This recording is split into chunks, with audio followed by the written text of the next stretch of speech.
Hello everyone, this is Lockenheim. Welcome back to the Great Builds YouTube channel, and today we're going to be taking a look at the Botanical Gardens area in my LEGO city. Now, if you've seen my previous overview of the city, you'll have noticed that a lot of changes have happened, and I did briefly touch base on the fact that this is a Botanical Gardens, but I wanted to save this for its own video because there's so many details I've put in here, and so much effort I've put into trying to make this feel more lifelike, and overall, I'm just really proud of this area. So let's talk about it in this video. Now let's start with the vehicles I've moved over to the street over here. We have the gardening vehicle and the tractor in my LEGO collection focused on being around here because those two vehicles could help with planting plants and bringing stuff to the botanical gardens. Additionally, I've placed my little LEGO porta potty over here because where it was previously over by the town hall didn't make much sense. But over here it does, because there's no main building for this area, so there still needs to be a place for minifigures to go and use the restroom if they have to. Now, moving on to the actual botanical gardens itself, you can see here that there's this path made of dark tan Lego bricks and plates, and it just creates this really cool curved pathway that goes all the way to this greenhouse over here we'll touch on in a minute. But along this way, you can see different types of plants. I've done a lot of different custom plants featuring like these trees with the palm leaves like this, which is a really cool design. I've built some custom brick trees, used some of the trees from LEGO Friends sets, made a lot of bamboo and reed-like plants. Over here, I have something interesting. These two blue flowers here are actually based off the classic LEGO flower elements that were released. And this is something that's paying homage to the LEGO group, and I think it's kind of funny that I've found room for them in the LEGO city. Moving over here, you can see the plants start to get more fantasy-like, because as you know, I want this city to be themed more around fantasy-like areas like Ninjago. So I've placed these plants here, and a lot of these dark magenta plants that you see here are a little bit based off of the Ninjago plants featured in the January 2024 wave and the upcoming March sets as well, which have released as of the recording of this video. And I just want to change it up a little bit and add like a different colored grass and some vines. This is just a little bit of a fun area that I thought would be useful to add some life to it. And if I'm going to be putting fantasy-like plants, the botanical garden for this city might make the most sense.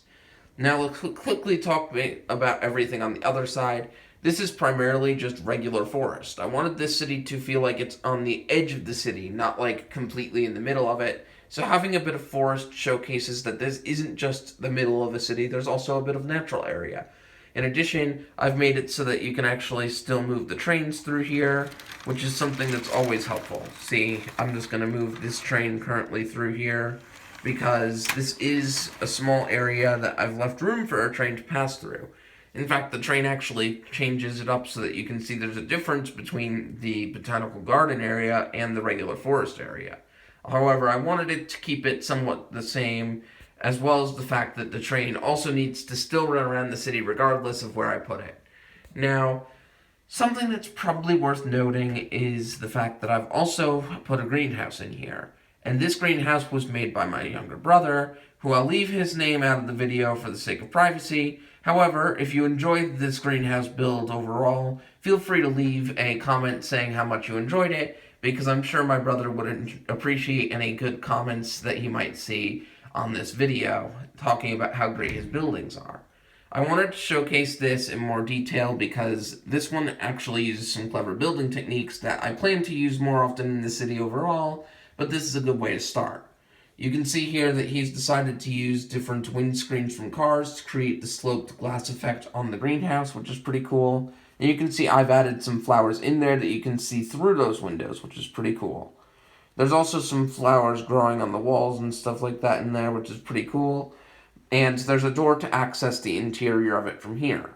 There's also something called slope art, which is where LEGO creators can do a little bit of artwork using slopes and put them together in a way that allows the slopes to create different shapes. In this case, it has been used to create these really cool small windows by the door that fit really nicely into the scale of the building.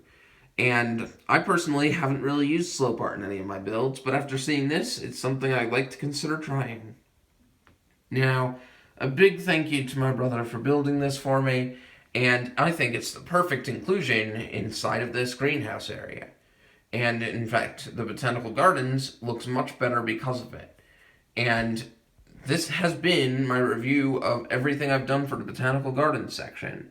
I do plan to expand this over time and change up the plants in it a little bit as time goes on and as my collection expands, because every time that I buy a new plant from a Lego set, I'm going to be inspired to place it somewhere in this Botanical Gardens.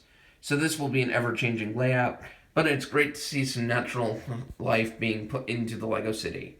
I hope you all enjoyed this video. Feel free to leave a like or a comment below if you enjoyed the greenhouse build, and I will see you in the next one. Have a great day.